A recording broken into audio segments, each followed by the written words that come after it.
It's getting closer and closer. That spark that sets the UK alight is getting closer and closer. We're still getting warnings. That's what this is. This is a warning that people are not happy. That people are sick of it. And there's always a few people who go a step too far, like this. But these are warnings.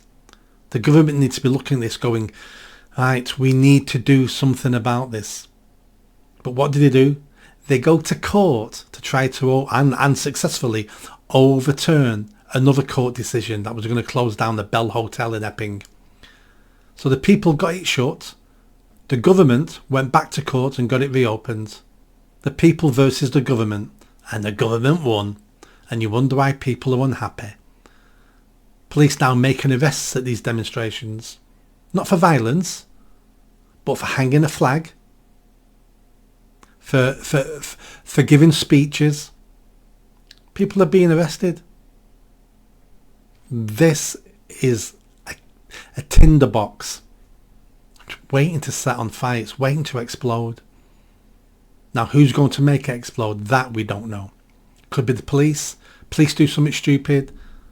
It could be a protester doing something stupid. It could be somebody from an ethnic minority group doing something stupid. It could be more sexual assaults. It could be an horrendous sexual assault or a terrorist attack. Something's going to happen and then all hell is going to break loose.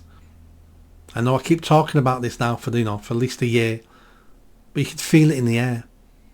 Everybody I'm speaking to can feel it in the air. They know something big is coming. Now the government strategy at the moment is wait, just keep a lid on it until autumn. Because once it starts raining, once it gets cold, these demonstrations always end.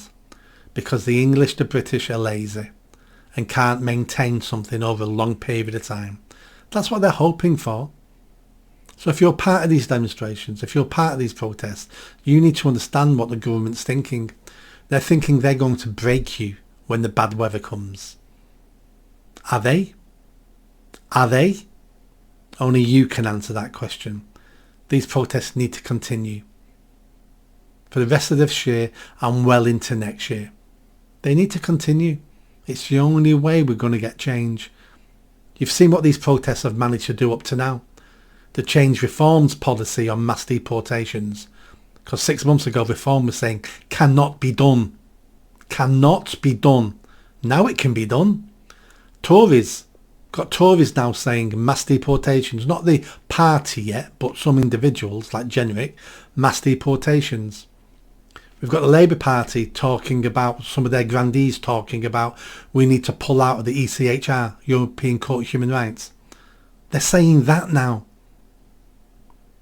We're changing the country a little bit at a time every day because of these protests and because of Raise the Colours. If it all ends at the beginning of October, if it all ends then, it all would have been for nothing because everything will go back to the way it was. So if you're involved in this, if you're organising these protests, there's a duty on you now. There's a duty on you. With responsibility, with power comes responsibility. And you have responsibility now to continue.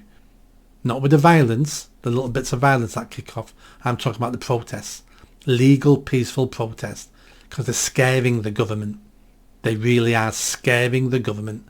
And things are changing. Things that we never would have imagined a year ago. Things are changing. And they're going to keep on changing if we carry on fighting and pushing back. Make sure you subscribe. And I'll see you next time.